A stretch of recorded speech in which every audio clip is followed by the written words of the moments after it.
पश्चिम महाराष्ट्रातल्या जागांचा आढावा घेण्यासाठी राज ठाकरे पुणे दौऱ्यावरती आहेत आणि त्यांच्या हस्ते पुण्यामध्ये 98व्या अखिल भारतीय मराठी साहित्य संमेलनाच्या बोधचिन्हाचं अनावरण करण्यात आलं।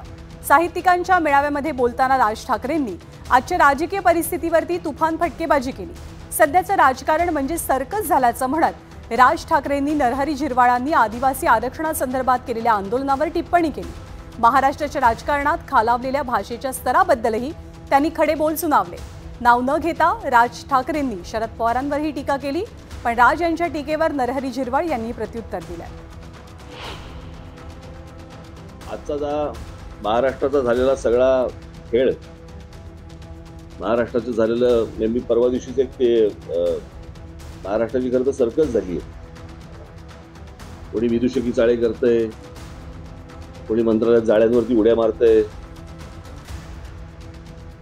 खरं तर कित्येक लोक महाराष्ट्रामध्ये राजकारणामध्ये असे आहेत की त्यांना जाळ्यांशिवायच्या इमारतीवरनं उड्या मारायला लावले पाहिजे। तर हर्षवर्धन पाटील यांनी आज शरद पवारांच्या राष्ट्रवादी काँग्रेसमध्ये प्रवेश केला। या प्रवेशावेळी बोलताना यंदाच्या लोकसभेत महायुतीत असून सुद्धा आपण सुप्रिया सुळेंना छुपी मदत केल्याचा एक प्रकारे गौप्यस्फोट त्यांनी केला। बारामती लोकसभा जिंकायची तर इंदापूरच्या मतांचं महत्त्व मोठं असतं आणि यंदाच्या लोकसभेत महायुतीची ताकद जास्त असताना सुद्धा सुप्रिया सुळेंना इंदापुरातनं जवळपास 25,000ची लीड मिळालेली। या लीडचं गणित कसं जुळवलं याचा खुलासाच आज हर्षवर्धन पाटील यांनी केला। तुतारी हाती घेताच इंदापूरमधनं हर्षवर्धन पाटील यांची उमेदवारी सुद्धा जाहीर झाली आहे। सुप्रियाताई ते आमच्या भगिनी आहेत आणि ताई आम्हाला अभिमान आहे की तुम्ही 4 वेळा खासदार झाला, 3 वेळा प्रत्यक्षपणे आमचा सहभाग होता थोडाफार, आणि कालच्या निवडणुकीला आमचा सहभाग हा अदृश्य होता।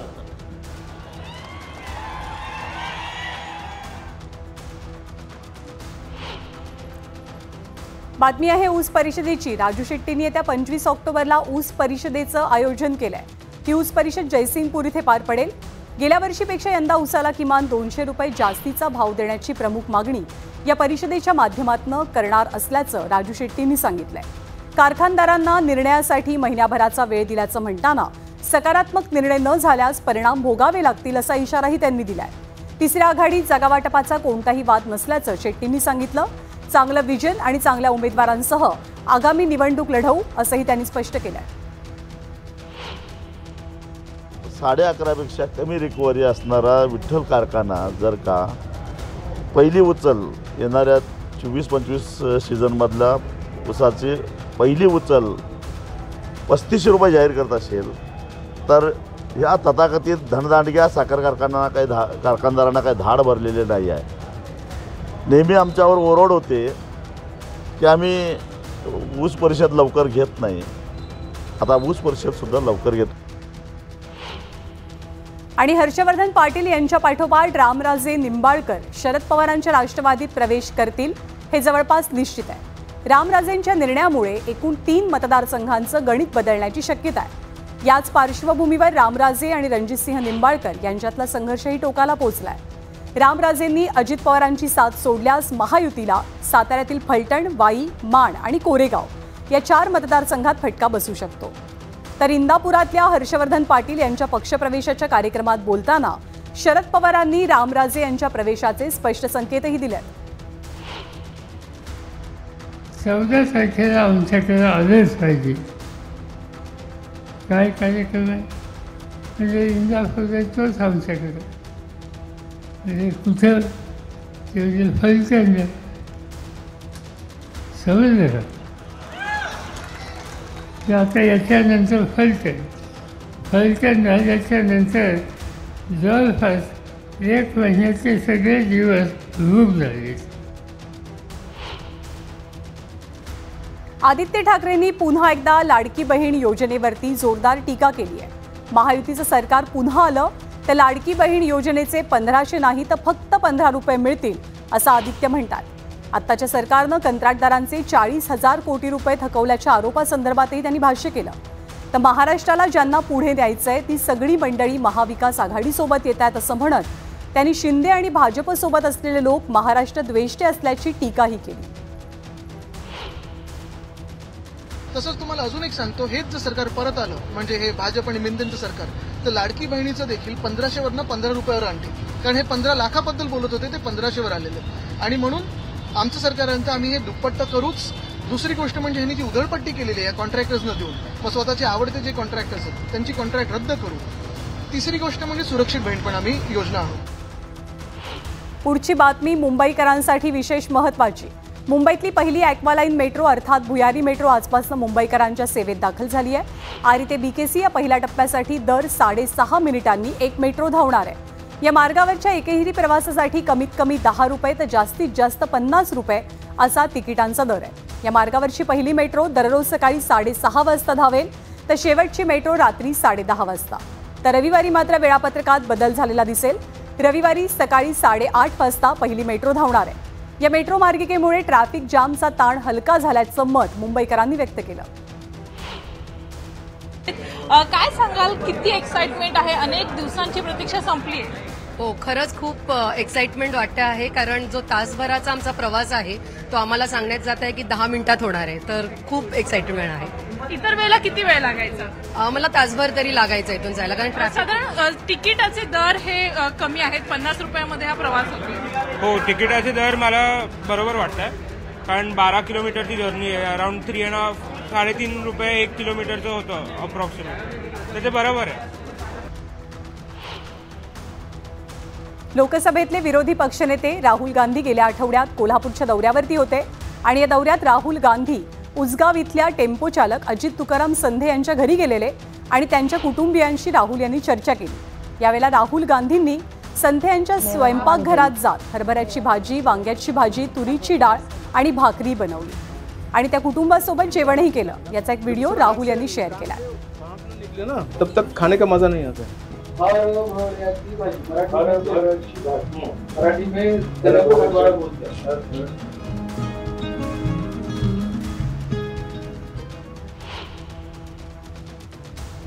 आणि यापुढची बातमी आहे अजित पवार खरंच नव्या मतदारसंघाच्या शोधात आहेत की नाही या संदर्भातली.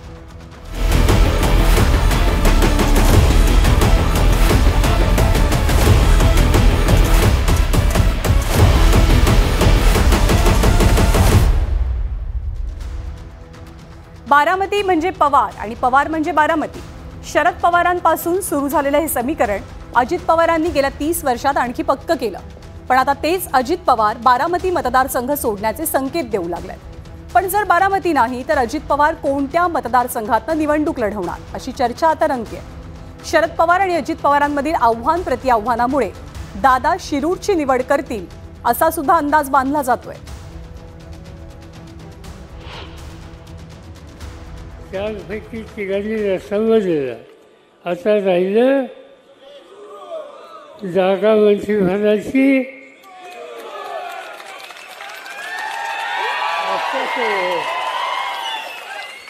लक्षात आलं. आता पुढच्या वेळेस मंत्री होण्याकरता त्यांनी कारखान्याची वाट लावली, बाकीच्या सगळ्यांची वाट लावली आणि मंत्री व्हायला निघाला. अरे पट्ट्या, तू आमदारच कसा होतो ते बघतो, मंत्री होता. आणि अजित पवार यांच्या बारामतीमधनं न लढण्याच्या संकेतांमुळे शरद पवार यांच्या राष्ट्रवादीला त्यांच्यावरती टीकेची झोड उठवण्याची आयती संधीच मिळाली.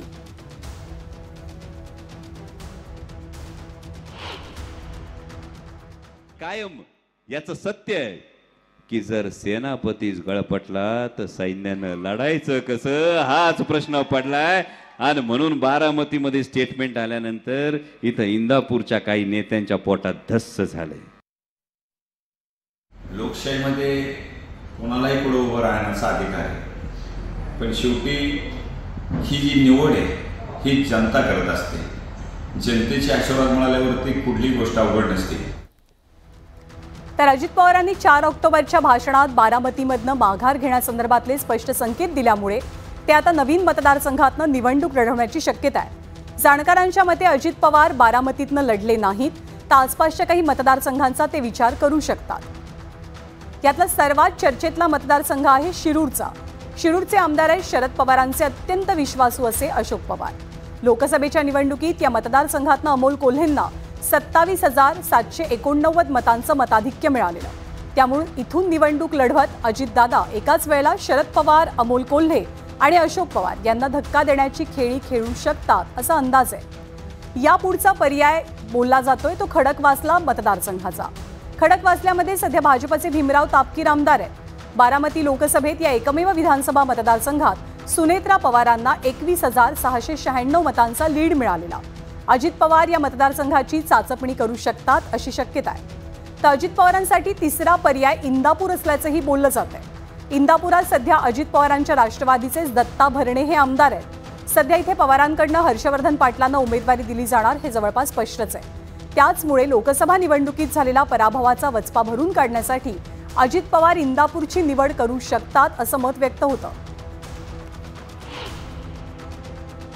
पुण्याच्या बाहेर अजित पवार जाऊ शकत नाहीत आणि त्यातल्या त्यात पुणे ग्रामीणच्या बाहेर पण ते जाऊ शकत नाहीत। त्यांच्यासाठी पर्याय हा अवतीभोवतीच आहे।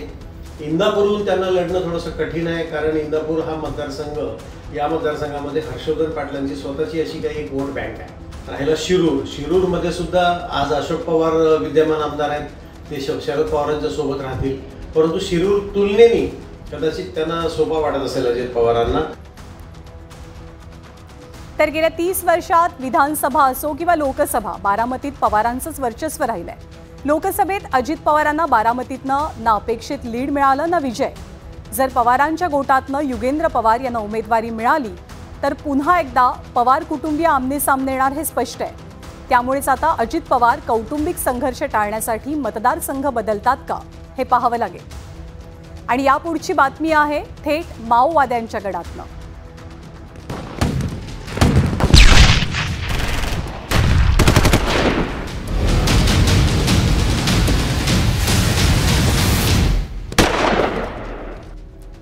बातमी आहे गडचिरोलीमधनं। गेल्याच आठवड्यात गडचिरोली आणि छत्तीसगड सीमेवरच्या अबुझमाडमधील जंगलात सुरक्षा दलांनी माओवाद्यांच्या विरोधात एक मोठी कारवाई केली। देशातील यावर्षीची सर्वात मोठी कारवाई ठरली।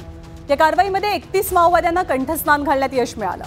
पण जिथे ही कारवाई पार पडली ते अबुझमाडचं जंगल आणि आसपासचा परिसर म्हणजे माओवाद्यांचा बालेकिल्ला मानला जातो।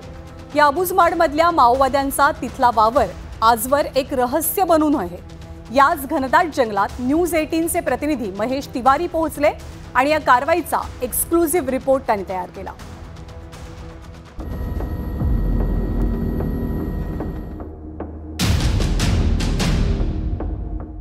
गडचिरोली छत्तीसगडसह 4 राज्यांच्या सीमेवर 400 किलोमीटर क्षेत्रात पसरलेलं हे अबुझमाडचं जंगल। हे जंगल म्हणजे माओवाद्यांची अघोषित राजधानीच।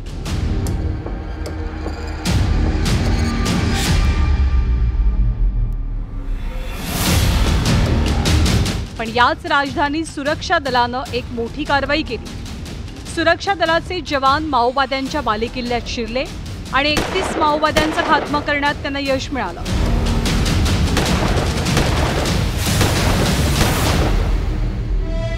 जिथे सूर्याची किरणही पोहोचू शकत नाही अशा ठिकाणावरनं माओवादी मोडस ऑपरेंडी कशी राबवायचे हे जाणून घेण्यासाठी माओवाद्यांच्या याच गडात न्यूज 18 लोकमत पोहोचलं। सुरक्षा दलाच्या कारवाईनंतर माओवाद्यांचा हा गड पूर्णपणे ढासळून गेलाय। हे काडतूस आहे, तुम्हाला पडलेलं मी या ठिकाणी दाखवतो। हे काडतूसवरून आपण कल्पना करू शकतो या ठिकाणी कशी भीषण गोळीबार झाली होती। 31 माओवादी त्यांना ठार मारण्यात आलं होतं आणि दोन्ही बाजूने बेछूट गोळीबार सुरू होता। 1000च्या जवळपास जवानांनी या जागेला घेरलं होतं आणि आता हे अशा पद्धतीची काडतूस शेकडो विखरलेली आहे। अबूज म्हणजे माहीत नसलेला आणि माड म्हणजे उंच रहस्यमय प्रदेश। याच अबुझमाडमध्ये गेल्या कित्येक दशकांपासून आदिवासी अगदी आदिम काळातलं जीवन जगतात। इथे पोहोचण्यासाठी कोणताही पक्का रस्ता नाही। अबुझमाडमध्ये तब्बल 240 गाव आहेत, पण या गावांवर माओवाद्यांची समांतर सत्ता चालते। माओवाद्यांचा सर्वोच्च नेता मुपल्ला लक्ष्मणराव उर्फ गणपती, माओवाद्यांच्या मिलिटरी कमांडचा प्रमुख नंबाला केशव उर्फ गंगन्ना यांच्यासह अनेक बडे माओवादी नेते अबुझमाडमध्ये वास्तव्याला असल्याची माहिती आहे। हा जो भाग आहे या भागातल्या एका गावात आपण आहोत। म्हणजे लोकांपर्यंत विकास पोहोचत नाही, लाईट नाही, वीज नाही, मोबाईल कनेक्शन नाही, आरोग्याच्या सोयी नाही, अशा अवस्थेतही लोक जगतात। क्या कैसे आपके गांव में जो लाइट नहीं है? नहीं है सर। लाइट नहीं है? नहीं है। हाँ, कितने दिन से लाइट नहीं है? कभी भी नहीं आई? नहीं सर, हाँ, शुरू से नहीं है इधर। शुरू से नहीं है। जी सर। तो बाकी आप लोग राशन कहाँ से लाते हैं? कंट्रोल ओरछा से जा रहे हैं सर। कितना दूर आता है? कितना दूर आता है? 25 किलोमीटर। 25 किलोमीटर जाना पड़ता है आपको? जी सर। अच्छा, और बाकी फिर गांव में मोबाइल वगैरह तो कोई इस्तेमाल नहीं करता होगा? नहीं कर पाते हैं सर, हम लोग जानते नहीं मोबाइल के बारे में। मोबाइल नहीं जानते। हॉस्पिटल कितना दूर है यहाँ से? यहाँ से भी वो 25 किलोमीटर है सर, और ओरछा में है। हाँ। यहाँ नहीं है। अगर किसी को बुखार आ गया, कुछ हो गया तो क्या करते हो? ले जाते हैं सर, जो बुक के ले जाते हैं उसको। गेली 40 वर्ष देशात माओवाद्यांच्या कारवाया सुरू आहे। माओवाद्यांच्या हल्ल्यात आजवर 17,000 पेक्षा जास्त लोकांचा मृत्यू झालाय। माओवाद प्रभावित भागात लढण्यासाठी अद्ययावत यंत्रणा प्रशासनानं तैनात केली आहे। पोलीस ठाणं, निमलष्करी दलाचे कॅम्प इथे उभारले गेलेत। माओवाद्यांचं वर्चस्व असलेल्या दंडकारण्य भागात सुरक्षा दलावरती तब्बल 21,400 कोटी रुपये खर्च केले गेले। या सगळ्याच्या पार्श्वभूमीवर देशाचे गृहमंत्री अमित शहा यांचंही एक मोठं विधान पुढे आलंय। 2024 सालापर्यंत माओवादाचा बिमोड करणार असल्याचं शहांनी म्हटलंय।